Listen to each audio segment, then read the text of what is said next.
అత్యుత్తమ ప్లేస్మెంట్స్ తో ఎంఎన్సీ కంపెనీలలో ఉద్యోగమే లక్ష్యమా? ఇంజనీరింగ్ చదవాలనే మీ పిల్లల కలని కేజీ రెడ్డి కాలేజ్ తో నిజం చేసుకోండి.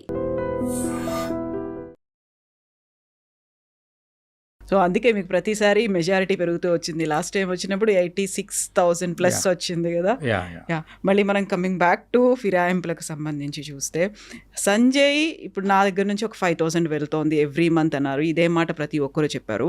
సో స్పీకర్ మాత్రం he is giving that clean chit. అందరూ బీఆర్ఎస్ ఎమ్మెల్యేలు అన్నారు. ఇంకా ఇద్దరిది మాత్రమే ఉంది, దానం నాగేందర్ అండ్ కడియం శ్రీహరిది ఉంది. ఈ మున్సిపల్ ఎన్నికలకు సంబంధించి గద్వాల్ ఎమ్మెల్యే బండ్ల కృష్ణమోహన్ రెడ్డి కాంగ్రెస్ పార్టీ అభ్యర్థులను గెలిపించాలి అనేటువంటి ప్రచారం వాళ్ళ రథంలోనే ఉండి చేస్తూ ఉన్నప్పుడు టీపీసీసీ చీఫ్ ఒక మాట అన్నారు. అంటే నా ఇంటర్వ్యూలో నేను అడిగినప్పుడు స్పీకర్ ఏమో అలా అన్నారు, బట్ ఆ ఎమ్మెల్యే మీతోనే కలిసి పనిచేస్తున్నారు, మీ క్యాండిడేట్నే గెలిపించమని చెప్తున్నారు అంటే వాళ్ళు మాతో అసోసియేట్ అయి ఉన్నారు అనేటువంటి ఒక మాట. మా పార్టీలో చేరలేదు, మా పార్టీ ఎమ్మెల్యేలు కాదు, కాకపోతే అక్కడున్నటువంటి వాళ్ళని గెలిపించుకోవడానికో లేకుంటే వాళ్ళ అభివృద్ధి కోసమో మాతో అసోసియేట్ అయి ఉన్నారు అనేది మీరు కన్విన్స్ అవుతారా దానికి?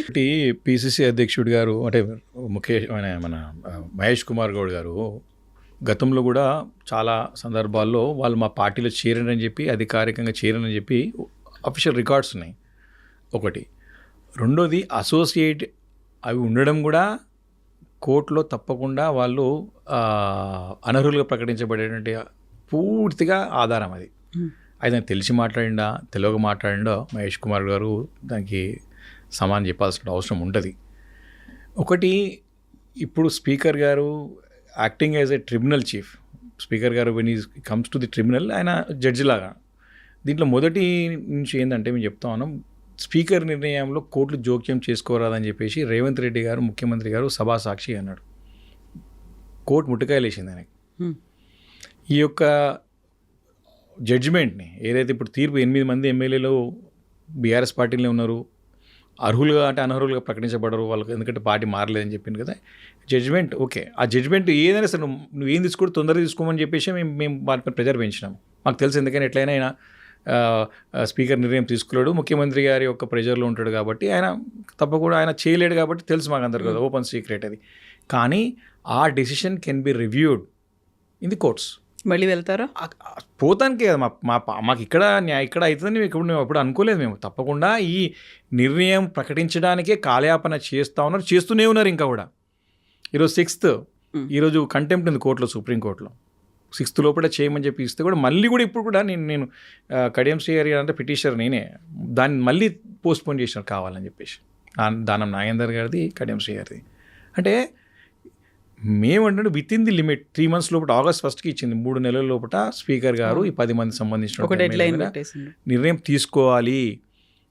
ఏం నిర్ణయం తీసుకోవాలో కోర్టు చెప్పలేదు. You take decision what all the evidences you gather. నీకు ఏది అనిపిస్తున్నప్పుడు ఒక జడ్జికి ఒక ఆలోచన ఉంటుంది, నాకు ఇదే కరెక్ట్ అనిపిస్తుంది, నాకు ఇదే కనపడుతుంది, ఏం చేయలేం కదా దానికి మనం.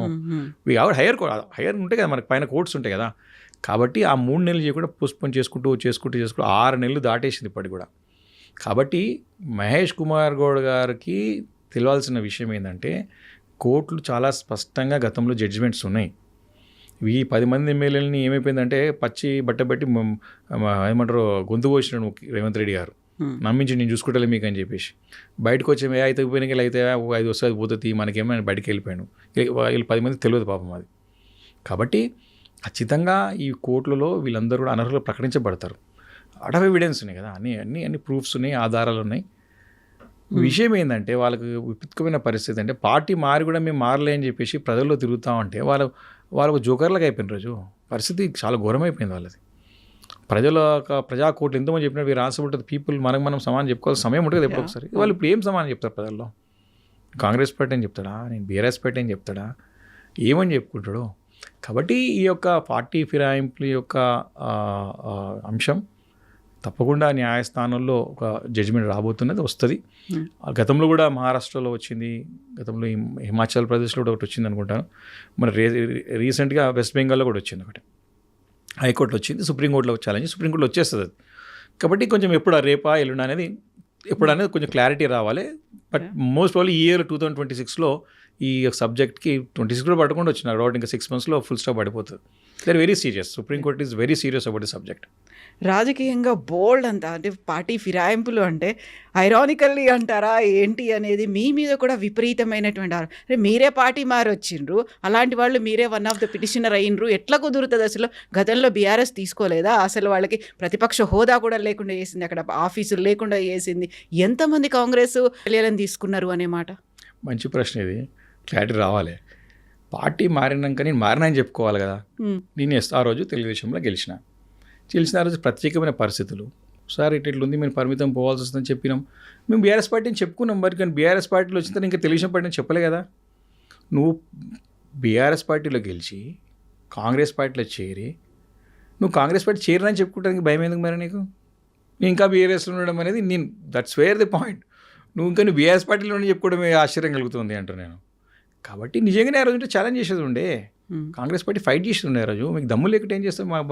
మరి దమ్ముంది, ఈరోజు న్యాయస్థానంలో పోరాటం చేసే దమ్ముంది, ప్రజల్లో పోరాటం చేసే దమ్ముంది, మీరు తప్పు చేసే ఒక దమ్ముంది మా దగ్గర. ఈరోజు దమ్ము లేదు కదా మీ దగ్గర, ఎందుకంటే మీరు ఎవరు లేరు కదా ఆ రోజు మీ దగ్గర. మీకు మీరే లేరు కదా, మీరు బయటికి వెళ్ళి తెచ్చుకునే నాయకుని పెట్టుకున్నారు కదా ఈరోజు. కాబట్టి అప్పుడున్నటువంటి ప్రత్యేకమైన పరిస్థితుల్లో, ఇప్పుడున్న ప్రత్యేకమైన పరిస్థితుల్లో ప్రజలకి నిజంగా ఏదైనా ఉపయోగపడుతుందా, ఆ రాష్ట్ర ఆ ఒక ప్రాంతానికి నిజంగా లాభం అవుతుందా అన్న దానిపైన బేరీజ్ చేసుకుంటే తప్పకుండా ప్రజలు అల్టిమేట్ పీపుల్ విల్ డిసైడ్. దాని తర్వాత నేను 2 సార్లు మెజార్టీ డబుల్ మెజార్టీ చేసినట్టే పీపుల్ ఆర్ విత్ మీ. నేను తీసుకున్న నిర్ణయానికి వాళ్ళు నన్ను ప్రోత్సహించారు, నా ఎమ్మడి ఉన్నారు, నన్ను ముందు నడిపించినారు. యాక్సెప్టెన్సీ అనేది ముందుకు నడిపిస్తున్నారు, అది ఇంకా ప్రోత్సహిస్తున్నారు. నేను ఏమంటే ఈరోజు మీరు పార్టీ మారినాక నేను పార్టీ మారినని చెప్పుకోవడానికి ఎందుకు భయం మీకు? నీకు నిజంగానే నేను బీఆర్ఎస్ పార్టీలో నేను ఉన్నాను అంటే నువ్వు బీఆర్ఎస్ పార్టీ మీటింగ్ రా, కాంగ్రెస్ పద్ధతులు పెట్టేయి. నువ్వు కాంగ్రెస్ పార్టీ కాండ పోకుని గాంధీ భవన్ పోకుంటా నేను ఇంకా బీఆర్ఎస్ పార్టీలో చెప్తే నాకు గర్కా నాకు అట్కా వీళ్ళ పనే. రేపు పొద్దున అల్టిమేట్గా అసలు సమయం వచ్చిన తర్వాత, ఎలక్షన్స్ వచ్చిన తర్వాత పరిస్థితి ఏంది? అప్పుడున్న పరిస్థితుల్లో వాళ్ళకి అర్థమవుతుంది అంటే నమ్మి మోసపోయినారని స్పష్టంగా అర్థమవుతున్నది. ముఖ్యమంత్రి గారికి రేవంత్ రెడ్డి గారిని ఉన్నా మేము చూసుకుంటా అని చెప్పిండు, కానీ చూసుకునే పరిస్థితి లేదు. మొన్న కడియం శ్రీహరి గారు అడ్వకేట్ కూడా వచ్చిన తర్వాత నాకు 45 days అయింది మేము కౌంటర్ అఫిడవిట్ ఫైల్ చేసి. అఫిడవిట్ తీసుకుంటాక అడ్వకేట్ లేడు వాళ్ళకి. మళ్ళీ రేవంత్ రెడ్డి గారు అపాయింట్మెంట్ చేస్తే ఆ అడ్వకేట్ వచ్చి నేను ఈరోజు వచ్చినా నాకు టైం ఇవ్వండి అని చెప్పి అడిగాను. ఏం చేస్తారు స్పీకర్, టైం ఇచ్చాను. అంటే అంత ఉదాసీనంగా, అంత నిర్లక్ష్య వైఖరి ధోరణితో ఏమైపోతుంది అనే ఆలోచన. అంటే వారికి ఎవరిని అడగాల? ఆయనకైనా డిఫెండింగ్ చేసుకునే పరిస్థితులు లేడు, ఆయన కదా 8 సభ్యులు లేరు. కాబట్టి పార్టీ ఫిరాయింపులు అనేది తప్పకుండా రాబోయే ఒక 4-5 నెలల్లో 6 నెలలు ఫుల్ స్టాప్ పడుతుంది. ఖచ్చితంగా వీళ్ళంతా అనర్హులుగా ప్రకటించబడతారు. ఉప ఎన్నికలు వస్తాయి, తప్పకుండా ఉప ఎన్నికలు వస్తాయి. 10కి 100% ఉప ఎన్నికలు వస్తాయి. వారికి ఖాయం. దానికి కూడా ఏమైతే గెలిచాడు పోతాడులే ఆయన కూడా డిసైడ్ అయ్యి ఉన్నాడు. ఇవన్నీ ఉన్నాయి రాజకీయంగా వాడుకో. ఇప్పుడు క్రెడిబిలిటీ ఉన్న నాయకుని దగ్గర పోతే వేరుంటుంది, లేని నాయకుని దగ్గర ఏముంటుందని తెలుస్తుంది కదా. సో ఇప్పుడు కాన్ఫిడెంట్గా ఉన్నారు, ఒకవేళ 10కి 10 అయ్యాయి అనుకుంటే మీకు వచ్చేస్తాయా బీఆర్ఎస్కి? 100% మాకు నమ్మకం ఉంది, విశ్వాసం ఉంది. 10 రావాలని ఫైట్ చేస్తాం మేము, 10 రావాలని కొట్లాడతాం మేము. ప్రజలని ultimate what people will decide. But మేము 10 రావాలని ఫైట్ చేస్తాం, తప్పకుండా ఫైట్ చేస్తాం. మన క్యాండిడేట్స్ ఉన్నారు, రెడీ ఉన్నారు. దాంట్లో 2-4 కింద మీద 50-50 లాగా ఉన్నారు. రకరకాలైనటువంటి పరిస్థితులు బట్టి ఎట్లుంటుందో చూస్తాం కదా రోజు.